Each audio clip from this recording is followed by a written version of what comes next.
So far we have had 2 regionals in China thus far, and the meta seems to be going one way, but is it actually going to stay that way, especially as we get ever closer to this game being released in America? Is Kaisa and Master Yi just a bit too powerful for this first set?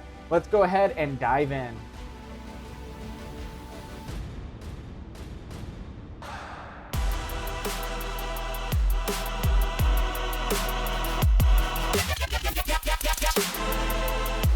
So we've had 2 regionals so far in China, capped at 512 players, and it's been really interesting to see what people have opted to take. We had Master Yi that had a huge showing. We had Kaisa that had another even bigger showing than that, and a ton of Victor as well, which is really interesting considering how all of those performed, and we'll be looking at that here a little bit later. But what's been also really interesting as we've been diving into this is not only has Kaisa ended up winning both, with Master Yi also taking second in that, but we haven't even necessarily seen in the top 8 really anything else breaking into it. No real set, no, Teemo, anything like that has been able to break in. And that's been almost a little bit alarming. Is this deck getting way too powerful even before it's releasing in America or in the rest of the world? How is this even shaping up for us? And that can be a very difficult thing to try to bring about, especially when we only have a small percentage of the world that is currently playing it. And then on top of that, we also have a lottery system of people trying to opt in. If you happen to get into a regional tournament, are you going to just take that guaranteed thing in this case instead of pushing the bounds, especially when you go ahead and take a look at the other decks in this meta so far that are trying to be defined beside Kaisa and Master Yi. Yes, we had a ton of Victor. That's awesome. But we didn't have nearly as much representation with, say, Set. Even Darius, who also does have a good matchup with both of those legends in this case, didn't necessarily have a whole lot either. Yet at the same time, we saw Misfortune, who in the first regionals didn't even make day 2, and luckily in the second one managed to make it. So there's a lot going on here that we are trying to figure out. And on this, I'm going to specifically say that we do not have currently enough information. Yes, Kaisa, I would be saying, is definitely that tier 1 deck, but has Kaisa broken into that tier 0? No, not necessarily, in my opinion, at least, especially from the games that I've been casting, watching, and observing, playing myself. Kaisa is a very strong and incredible deck. So, and with this deck list and all of this being said and done, this is the deck, of course, that took first place. And yeah, it's a really good deck. It can be very consistent with this as well. Not only that, but you also have the Falling Star, which can go ahead and target, 2 units in this case and deal 3 damage to each, or even deal 6 to 1 unit, and that includes those embases. And on top of that, with Master Yi's Defy, you can't counter it because it has power 2, meaning that you have to recycle 2 to the bottom of your rune deck in order to be able to play this card. Defy doesn't let that happen. So really interesting stuff right there with that. But that's going to be the big thing here. Is Kaisa, I think, is very consistent in what it is able to do so long as you are able to maintain card draw. You have the Kaisa that is able to go ahead and be entered in accelerated and just go ahead and attack in somewhere and take a battlefield. Not only that, her ability to be able to draw a card as well is incredibly good. Darius at the same time as well. When you play your second card for the turn, Darius goes ahead, readies, and adds 2 might. 7 might from Darius, especially for 5 costs. That's going to be, possibly turn 3 or turn 2, maybe turn 3 in this case if you're going first, that you're able to then go ahead and get him out and then potentially have another ability to go ahead and get him readied so that he can move in with a lot of might. You go ahead and you play Cleave with that as well, and you can make Darius up to 10 might just like that. Not only that, but as you continue to move in, you might go ahead and play a Hex Tech Ray, which can automatically deal 3 damage to a unit in a battlefield. So whereas you might be thinking that you're safe, Hex Tech Ray can all of a sudden deal 3 to a unit and automatically remove that might just like that, which is very easy to be able to do. And then with that, you still have the Yordle and, all of that stuff to maintain card draw. The Sprite Mother, which is kind of being a little iffy on how good it really is right now. There's a big debate with that. But the readied 3 might unit that you can immediately use can really help take a lot of battlefields in this case. And so it's just pretty tough to try to keep up with just how fast this deck can move. You think your units are safe in the battlefield. There's nothing on the side of Kai'Sa. You have dealt with the threats, and then just like that, you have a Darius, you have a Kai'Sa, or even worse, at the end game, you go ahead and see a Thousand Tail Watcher that minuses 3 might from all of your units, and their units are just able to go ahead and charge in and destroy everything without question. And I mean, that's going to be one of the biggest things too. Thousand Tail Watcher does a really good job at countering just a lot of threats in general. And so there's a juggling act that you have to do as a competitor going against Kai'Sa, trying to go ahead and outlast them and make sure that you are able to prepare properly for the spells that are possibly going to be removing your units and things like that. Yes, this deck is tier 1, but still there are a lot of really good answers, as I have said. But even with that, at the same time, we also have, for example, the Master Yi. Now, Master Yi is incredibly consistent and powerful, but for an entirely different reason, and it is because of his legend ability. Now, at the same time, the hardest part about Master Yi is that he might not necessarily be able to do a whole lot if he's going second. He can really struggle on trying to maintain control of battlefields, but still, once he's able to get control of battlefields, you just have so much in your hand to be able to make sure that you keep control. Not only that, but if you also think that your units are safe in your base, they are not, because you can just go ahead and play a charm, and then all of a sudden that starts, you know, that starts an encounter. I forget the term right now because I am streaming this. You forget. Anyway, you know what I mean.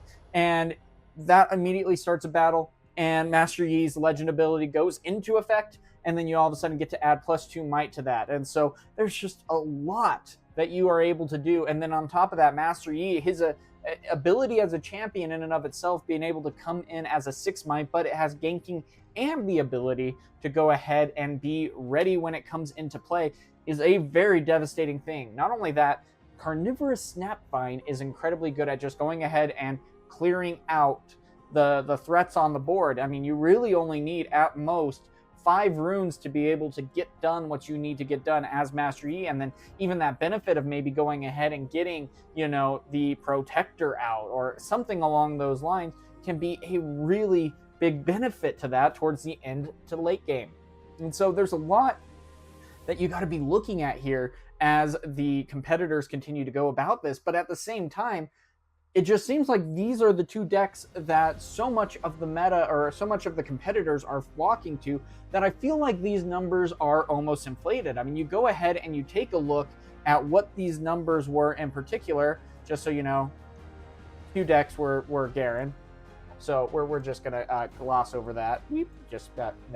But the biggest thing about this is, look at this. Of the 509 competitors that ended up going, we had 153 that were Kai'Sa, 138 that were Master Yi, and then 70 that were Victor. And I mean, already right there, you're seeing a really big spread. But then you immediately have a very steep drop-off with that, where 24 is Ahri, 23 is Misfortune, 20 is Set even, and even less than that is Darius. Now, for me in particular, I would even say that this meta currently shaping up, it would probably be Kai'Sa, Yi, Set, and Darius, pretty much in that order. I feel like Darius and Set are almost on equal playing fields here, and maybe even just a little bit of a step down from what Yi and Kai'Sa are, but they are still the ones that have the ability to even take down those top 2 decks in and of themselves. Not only that, you take a look at Ahri as well. She can do an incredible job at making it very difficult for your competitors to try to take the battlefield. You have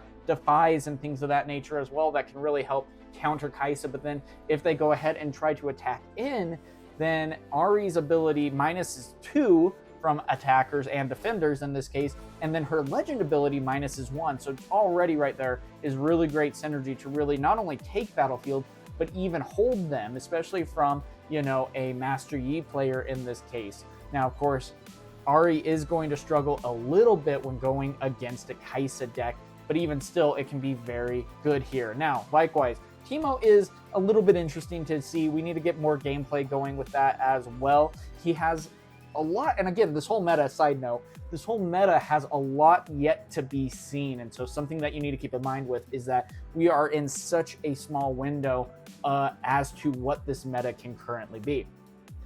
With that window, though, this is what we're judging from, so keep that in mind. With that, though, Teemo has a very good way to go ahead and hit the ground early with a lot of his abilities and with a lot of his low-cost units, and then as soon as he starts getting up to 6, 7, 8 runes onto his base, then he can really start hitting the ground running with the Riptide Rex, with the Thousand Tail Watcher and things of that nature as well, which is very difficult to be able to do and even have answers to on top of that. Then with also the hidden cards that you're able to do to boost up those that interact really well with the hidden card. The Monk, if I remember correctly, has the ability to add +2 to each hidden card that is played. Teemo can even be a really good card. And I would even place him probably in 6th, even behind Victor in this case, because Victor, as soon as you get up to 6, then you have 2 win cons there, either 1 with the Thousand Tail Watcher or 2 with Grand Stratagem, which can just go ahead and add +5 to all your units, and then you just move in with ease, not a big deal whatsoever. So there's a lot to be seen here as to where this meta is headed and how it is going. And I feel like, yeah, just as a whole, people are generally flocking to those main 2 decks, but there's so many other great options for you to be able to see. Now, likewise with that, these competitors who are going into these regionals as well might have these decks that they are bringing, but they're not necessarily as fully optimized as what you would see in a game that's going into set 2, set 3. We have a lot of games to be able to take a look at in this case. And so that's something that is very interesting to keep in mind as we go about this, because you know, these competitors in and of themselves, yes, they might have a lot of card game experience, and they might have even played a lot of games in and of themselves as they went into this regionals, but there's still a lot to learn. There's still a lot of scenarios that you might be encountering for the first time, especially as a Kai'Sa player. You're going against a Leona, and it's like, well, I haven't necessarily practiced against a Leona, so what do I end up doing against this? And, you know, there's still a lot to be discovered with this game. And so with that being said, though, and something that's really interesting as well, is that these are the numbers also for day 2. And so even a Volibear ended up making it. Teemo, Darius, Set as well. And that was a pretty good conversion rate with that being said. Now, of course, 53% of the field was going to be Kai'Sa at that point. And I mean, that is a lot. Victor had probably the worst showing as well. So what we are going to be taking a look at here is going to be the actual conversion rates here as well. And this is what is so interesting here, is that not only that we see that there are Kai'Sas that ended up being at 153 going to 34, which is a 22% conversion rate. Really good showing right there. But not only that, but Ahri also had a 16% as well. Not only that, Volibear, even though it only had 5 decks that ended up going on day 1, ended up actually having a really great showing at 20%, with just the 1 being able to make day 2. And Volibear is a really strong deck as well, just because it can go ahead and really get big fast. And if you're not able to take care of those big threats that they are placing out onto the board every single turn, you can quickly find yourself falling behind. Not only that, if they go ahead and play the Auroras, and then you're able to play 2 units a turn, that could be very difficult to have to deal with as well. And so that's going to be really interesting to see how that ended up going. But not only that, Set had a 10%, which is all right, you know. Misfortune 13%, which is pretty surprising considering, like I said, she didn't have any in day 1. Darius at 9.1%. Now, with Darius in particular, Victor is the more consistent type of Darius in this case. And what I mean by that is Victor might not necessarily be able to come out with as big of a punch as what you might be able to see if Darius finds the correct cards with baited hook or things of that nature. But Victor can do more of what it needs to do consistently. I didn't see all the competition there at the first regionals. You know, we only were able to see what was in particular casted here. But even with that being said, there is a lot that is to be seen as well with Victor. And again, I don't necessarily know what those deck lists are, how optimized they were, but it feels like Victor should have had a little bit better conversion rate than going from 70 to 3. So we'll see how that ends up going. But If Victor ends up having a huge fallout, I would not be surprised if a lot of people went to Ari, Set, Teemo, Darius in this case, and maybe even a little bit more of Volibear as we continue to get these regionals going. But again, we don't even have this game being out in America just yet, so there is still a lot to be seen for the rest of the world as well. And so is Kai'Sa still going to be that tier 1? Yes, I think it is still going to be at the top of the meta, if not one of the best decks, right there alongside Master Yi, but I still feel like this meta as a whole is still pretty wide, all things considered. And so I really want us to take a step back, understanding that we are still brand new into this game. There is still a lot to be seen and experienced, and everyone calling for those bans like, oh, watch out, Kai'Sa's already way too overpowered. Yes, she is very powerful. Yes, Yi is very powerful. But again, we have that small sample size, that small window that we are taking a look in, and there's still a lot to be discovered. There's still even a lot of ways to be able to optimize even Victor in and of themselves. You can go with the Vision route, which can be really crazy. I have a game with Willow, who made the Tabletop Simulator mod. He had a Victor deck. I have gameplay about that, and he absolutely throttled me with that and just did an absolutely great job at being able to pilot that deck. Meanwhile, you also have just the way to be able to flood the board with a bunch of tokens, get up to 6 points as quick as you can, and then find your finishing move in that case. You know, there's a lot to still be discovered here and a lot to be seen. And so I want us to be able to just go ahead and continue to take that step back, enjoy the game, enjoy the tournaments that we are able to have, and continue to wait for October 31st when this game is officially released here in America and the rest of the world. So what do you guys think?